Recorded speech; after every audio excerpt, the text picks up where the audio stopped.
পকেটে 200-100 টাকা আর জোনাচারেক বন্ধ জোগাড় করে ফেলুন, ব্যাস। এবার মাত্র 15-30 টাকার যাতায়াতের একটা টিকিট। এবার যে কোনো দিন, আপনার ছুটির দিন, একটা দিন, একটা বেলা বেরিয়ে পড়ুন। বাংলার যে 7 জন ডাকাত ছিলেন, ডাকাত মানে সর্দাররা ছিলেন, তার হাড় কঙ্কালের মধ্যে পাওয়া গেছিল। কলকাতা থেকে মাত্র 1 ঘন্টা 15 মিনিটে এইরকম স্বর্গ আছে, আপনি জানতেন? দেখুন, দেখতে থাকুন এই ভিডিও আপনার জন্য।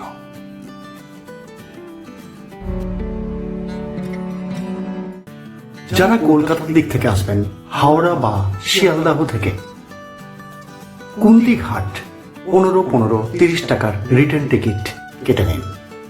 এরপর ব্যান্ডেল জাংশন, তারপর বাঁশবেড়িয়া, ত্রিবেণী এবং কুন্তিঘাট। অবশ্যই কাটোয়া লোকালে চড়বেন এবং নামবেন কুন্তিঘাট স্টেশন। সময় লাগবে 1 ঘন্টা 15 মিনিট। তারপর ট্রেন যেদিকে চলে গেল, এবার তার উল্টো দিকে দেখুন একটা ওভারব্রিজ আছে, আর রয়েছে কেশরাম রেয়ন কারখানা, খুব বিখ্যাত কারখানা। কুন্তিঘাট স্টেশন একটু অপরিচিত কিন্তু ঐতিহাসিক। এবার স্টেশনের টিকিট কাউন্টারের বাইরে দিয়ে নেমে চলে আসুন। নেমে দেখতে পাবেন টোটো দাঁড়িয়ে আছে। যদি দেখেন টোটোর সংখ্যা কম, আপনারা লোক সংখ্যায় বেশি, তাহলে একটু এগিয়ে গিয়ে পাশের মাঠে দেখবেন প্রচুর টোটো দাঁড়িয়ে আছে। দরদাম করে একটা টোটো ভাড়া করে নিন। কত ভাড়া পড়বে সব বলে দেব। এবার আপাতত আমরা যাত্রা শুরু করি। কিন্তু যারা ব্রেকফাস্ট করে আসবেন না, তারা এই স্টেশন থেকে এগিয়ে মাঠের পাশে যেখান থেকে টোটোগুলো বেরোয়, এই লক্ষ্মীনারায়ণ সুইটস, খুব নাম করা পুরনো দোকান, এখান থেকে পরোটা, পেটাই পরোটা এবং টাটকা মিষ্টি ব্রেকফাস্ট সেরে এবার টোটো ধরে চলুন আমাদের প্রথম গন্তব্য কুন্তিঘাটে। আমাদের আজকের প্রথম গন্তব্য কুন্তিঘাটের ঐতিহাসিক, প্রায় 300 বছর পুরনো কাঠের ঝুলন্ত সেতু। হাওড়া ব্রিজের মতোই, অতটা বড় নয়, অত্যন্ত ছোট, কিন্তু একই পরিকল্পনায় ব্রিটিশ স্থাপত্যে তৈরি হয়েছে নবাবী আমলে। হুগলি এবং কালনা বা মুর্শিদাবাদের সঙ্গে যোগাযোগ রক্ষার জন্য। আজ এটি বলাগড় এবং মগরার মধ্যে হালকা যানবাহন এবং পথ চলার জন্য এই সেতু ব্যবহার করা হয়। অসাধারণ বিউটি পাবেন এই সেতুতে দাঁড়ালে। এটি কুন্তি নদী, এইখানেই ভাগীরথী এবং কুন্তি নদীর সঙ্গম হয়েছে, একটু পরেই দেখাবো। আপাতত ওই যে রেল লাইন, ব্যান্ডেল কাটোয়া বা হাওড়া কাটোয়া রেলপথ, এখানে আপনি নৌকা বিহারও করতে পারেন শীতকালে। অবশ্যই অপূর্ব, ফটোগ্রাফির জন্য আদর্শ একটা জায়গা। সুতরাং দেরি নয়, তবে এটি কুন্তিঘাট স্টেশন থেকে পায়ে হেঁটে আপনি আসতে পারবেন। 5 থেকে 7 মিনিট সময় লাগবে। চলে আসুন।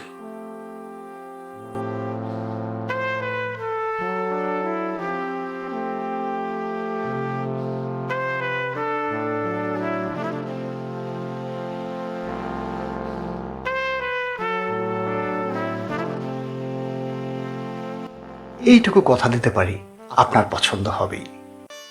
এরপরের গন্তব্য আমরা একটা, এখানকার যে কেশরাম রেয়ন, বিড়লাদের বিখ্যাত রেয়ন কারখানা, তাঁদেরই একটি রাধাকৃষ্ণ মন্দির। চলুন মন্দিরটা দেখিয়ে আনি। খুব সুন্দর পরিবেশ, ভালো লাগবে। জন্মাষ্টমীতে এখানে সব থেকে বড় উৎসব হয়, আসতে পারেন। টাইম হয়ে যাওয়ার জন্য মন্দিরের গর্ভগৃহ বন্ধ হয়ে যায়, কিন্তু মন্দিরটি এখনো খোলা আছে, তাই চারপাশ দেখে নেওয়া খুব সুসজ্জিত, পরিষ্কার পরিচ্ছন্ন, ফটোগ্রাফির জন্য একটা আদর্শ স্পট।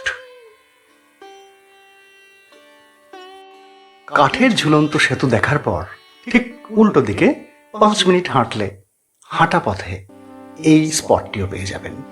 এরপর দেখাচ্ছি এমন একটা জায়গা যেটা খুব একটা ভিডিও তো দেখবেন না, কুন্তী এবং ভাগীরথীর সঙ্গম স্থল। এই স্থানীয় দাদা নিয়ে যাচ্ছেন।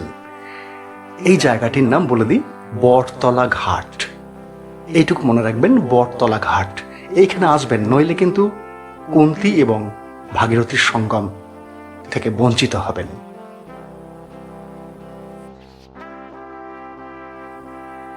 পরিত্যক্ত একটি নৌকা পড়ে আছে, দারুণ ফটোজেনিক। এইবার একটু সাবধানে পা ফেলবেন। আর কাশফুলের সময়, আচ্ছা ওই দেখুন দুটো রং দেখতে পাচ্ছেন? আমরা যেদিকে দাঁড়িয়ে আছি এদিকটা কুন্তী নদী, রংটা একটু নীলাভ। বর্ষার সময় একটু সামান্য ঘোলাটে হয়েছে। জাহাজ দাঁড়িয়ে আছে, আরো জাহাজ দেখাবো অনেক। কলকাতার কাছে এমন একটা অসাধারণ স্পট এই কুন্তী নদী। ওই যে ভাগীরথী, দেখুন রঙের মিশ্রণ দেখুন, একটা ঘোলাটে ভাগীরথী আর কুন্তীটা হালকা নীলাভ। এইটা দেখেই এইখানে একটি মন্দির আছে, কৃষ্ণ মন্দির, দর্শন করতে পারেন। আর এই বটতলা ঘাটের পাশে একটি বাঁধানো ঘাট আছে স্নানের জন্য। এই মন্দিরটির ঠিক উল্টো দিকে, এখান থেকেও সঙ্গম দর্শন করতে পারবেন কুন্তী এবং ভাগীরথী। দেখছেন নিশ্চয়ই, যেটা কিন্তু খুব একটা আলোচিত নয়। দেখবেন, আসবেন।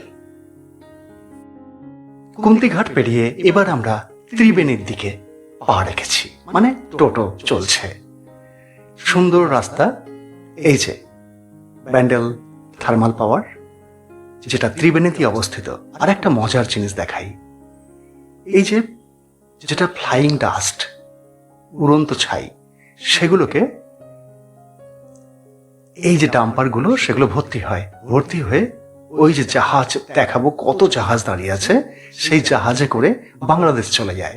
এগুলো থেকে নাকি সিমেন্ট তৈরি হয় বা ফ্লাইং অ্যাসের ইট, খুব মজবুত। দেখুন কত জাহাজ।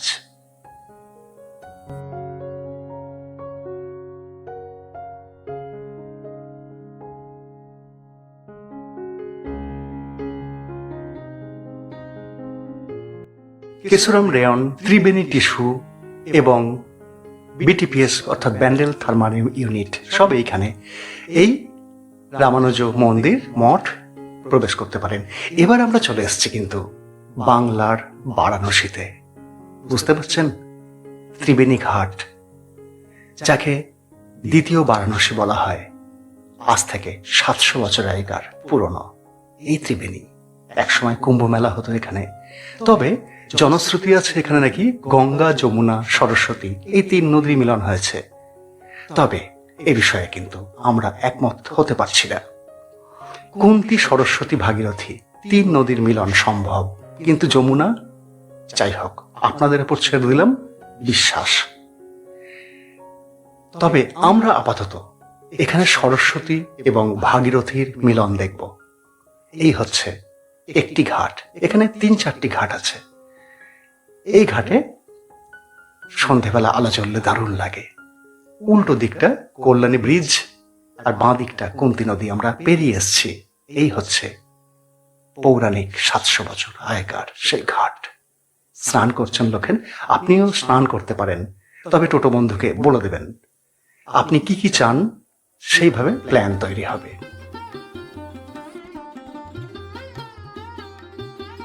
ত্রিবেণী ঘাটে যখন এসছি, এ দৃশ্য তো দেখতেই হবে।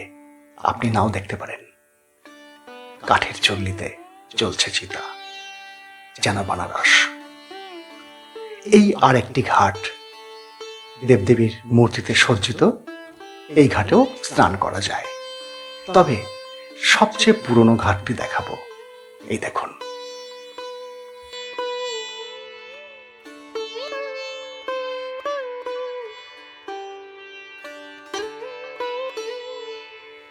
আপনি যদি ধার্মিক হন, যে কোনো পুণ্যতিথিতে চলে আসুন, এখানে স্নান করুন, পুজো দিন। এই যে জোড়া শিব মন্দির খুব প্রাচীন, কিন্তু আসল যে শিব মন্দির বহু পুরনো সেটি দেখাচ্ছি।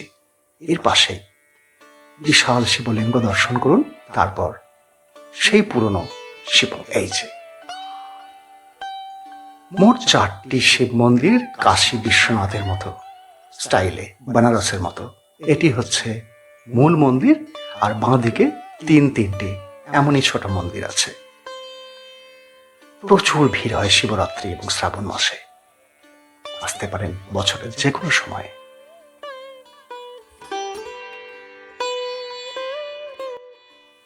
ত্রিবেণী স্টেশন থেকে কিন্তু ত্রিবেণী ঘাট পায়ে হাঁটা দূরত্ব, অর্থাৎ কুন্তি ঘাটের আগে স্টেশন ত্রিবেণী স্টেশন। এরপর এই দেখুন সরস্বতী নদী। এই সবুজাভ সরস্বতী নদীর সঙ্গেই ভাগীরথীর মিলন হয়েছে এই ত্রিবেণীতে।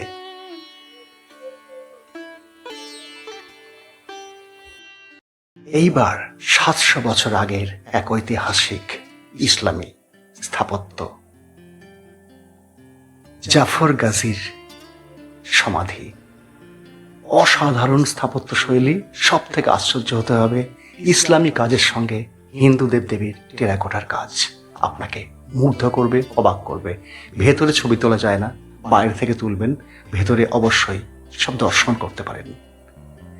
অসাধারণ একটা জায়গা হিন্দু মুসলমান সংস্কৃতির সম্প্রীতির এই ত্রিবেণী। এবং এই সৌধের ঠিক উল্টো দিকেই আবার নদী পাবেন এবং জাহাজ দেখতে পাবেন। সঙ্গে বাচ্চা কাচ্চা থাকলে আনন্দ পাবে।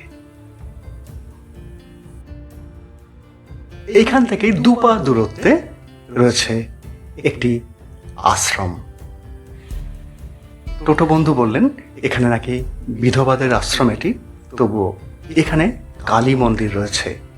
শুধু কালী মন্দির নয়, কালী, শিব এবং নারায়ণ অদ্ভুতভাবে 3টে দেবী দেবতা পূজিত হন এখানে। চলুন মঠে ঢোকা যাক। অভয়ানন্দ স্বামীর মঠ।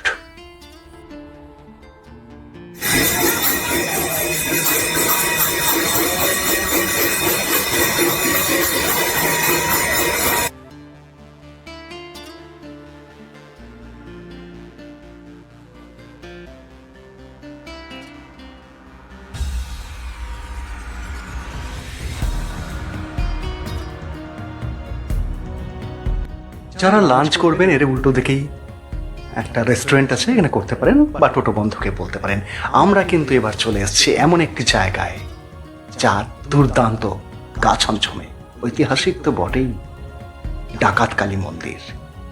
রঘু ডাকাতের কালী মন্দির কি? একটু সন্দেহ আছে। চলুন আগে মাতৃ প্রতিমা দর্শন করি। এই হচ্ছে সেই ডাকাত কালী।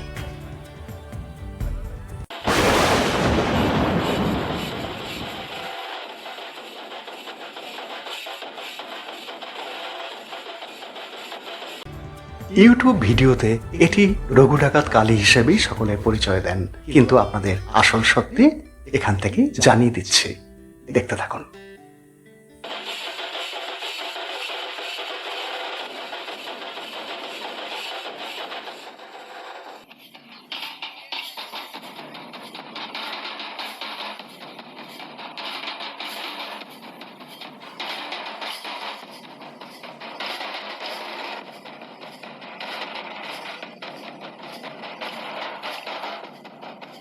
এই কালীবাড়ি সম্পর্কে যে একটা বিতর্ক ছোট আছে, সেই নিয়ে এখানে একজনই আছেন, কার্তিকবাবু, আলাপ করে দেবো। এখানকার স্থানীয় মানুষ, এই মন্দিরেরই তিনি থাকেন। নমস্কার কার্তিকবাবু, একটু আপনার নামটা যদি বলেন। আমার নাম হচ্ছে কার্তিক ভৌমিক। আচ্ছা, আমি এখানকার স্থানীয় বাসিন্দা। আচ্ছা, আমার জন্ম এখানে। এই যে ভাই যেটা আমাদেরকে একটু আগে প্রশ্ন করছিলেন, হ্যাঁ হ্যাঁ, যে এই যে কালী মন্দিরটি, এটি ডাকাতি কালী মন্দির নামে পরিচিত, আপনারা সকলেই জানেন।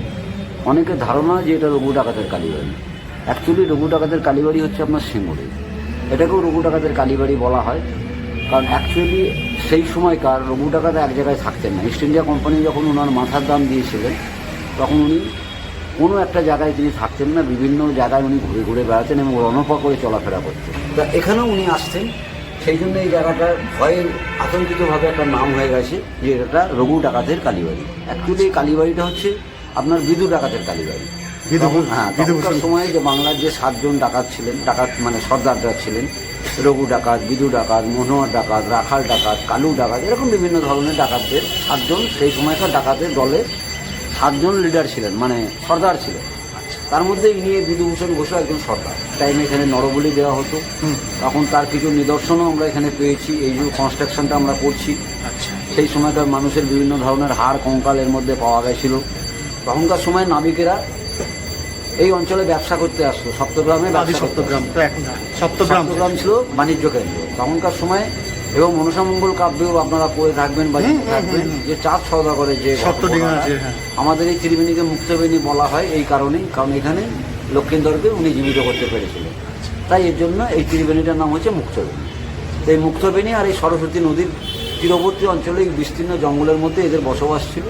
ওনারাই এই মাকে প্রতিষ্ঠা করেছিল। এই টপ করে দিয়ে মশাল জেলে বলি করা হয়। সঙ্গে আপনার ছাঁচে কুমড়ো বলি হয়, আখ বলি হয়, বলা বলি হয়।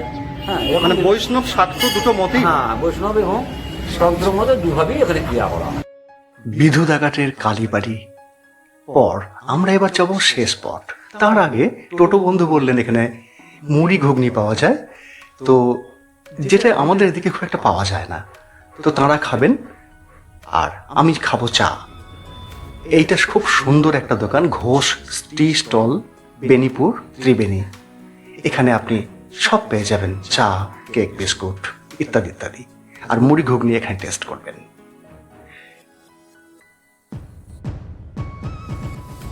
এইবার আজকের সব থেকে রোমাঞ্চকর গন্তব্য এবং আমাদের শেষ গন্তব্য, কলকাতা থেকে 1 ঘন্টা 15 মিনিটে 1.5 ঘন্টায় ঘন জঙ্গল এবং ড্যাম সম্ভব। চলুন, আমরা প্রবেশ করেছি জঙ্গলের মধ্যে। যেমন ঘন জঙ্গল, আগে আরো ঘন ছিল, এখন কিছুটা কমলেও দারুণ দারুণ লাগবে। এটি একটি পিকনিক স্পটও বটে। পরে বলছি, আপাতত আমরা দেখি বরং।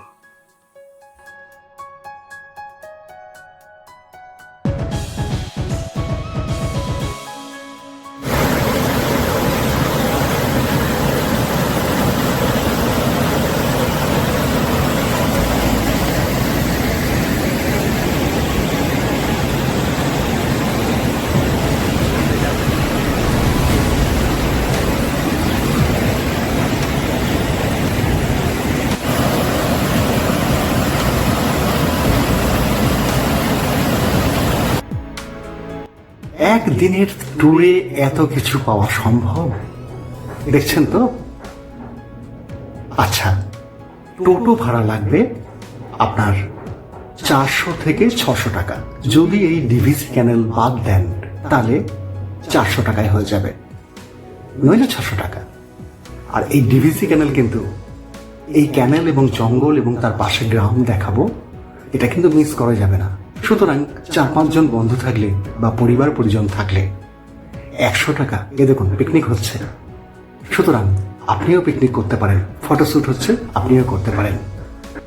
আলাপ করে নিন টোটো তো বন্ধুর সঙ্গে। বন্ধুরা যদি আসে এরকম করে বেরিয়ে দিবি তো, একদম। কোনো অসুবিধা হবে না। না। তুই তোর নামটা, ফোন নাম্বারটা আমার স্ক্রিনে। নাম হচ্ছে অভিদ, ঠিক আছে, অভি দাস, ঠিক আছে।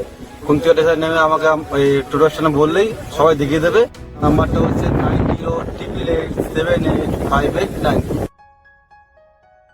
যদি নেমে টোটোর সমস্যা হয় অভিকে ফোন করতে পারেন, 4 হুইলারও পেয়ে যাবেন। এইবার আমরা এই জঙ্গলের ভেতর দিয়ে গ্রামের ভেতর যাব।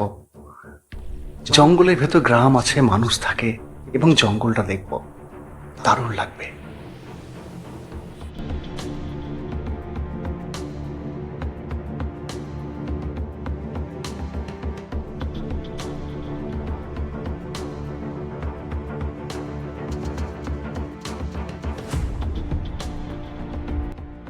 তবে এই জঙ্গলে বন্য জন্তু সেরকম নেই, একমাত্র শিয়াল ছাড়া। এবং শিয়াল মানে শয়ে শয়ে শিয়াল।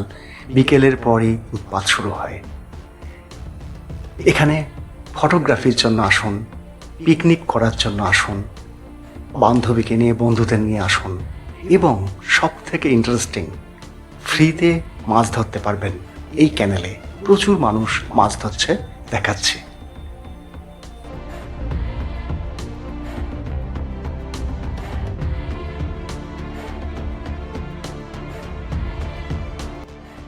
রুই, কাতলা, শোল, বোয়াল, নানান রকম ছোট বড় মাছ এখানে পাবেন।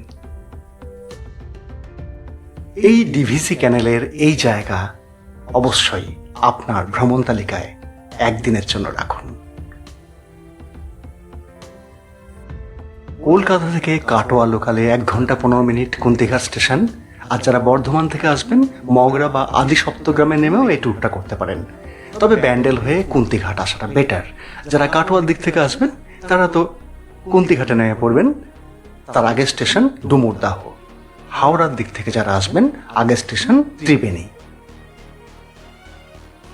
এই ডিভিসি ক্যানেলের পর আমরা যেখানে এলাম, ছোট্ট একটা সাঁকো, একটা ডুয়ার্স ব্যাপার আছে। দেখুন, পাথর রয়েছে এবং ছচ্ছর করে কুলকুল করে জলধারা বইছে। একটু নেমে পড়া গেল, একটা ডুয়ার্স ফিলিং। এই এত কাছে, দারুণ।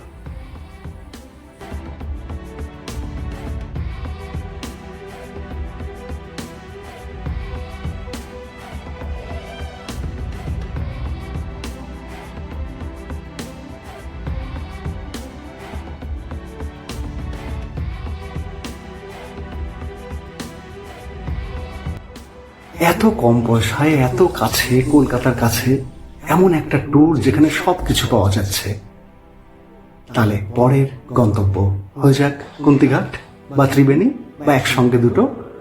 এই দেখুন, গ্রাম জঙ্গলের মধ্যে মানুষ থাকে। আশ্চর্য লাগবে, একটা দিন এত সুন্দর কাটবে।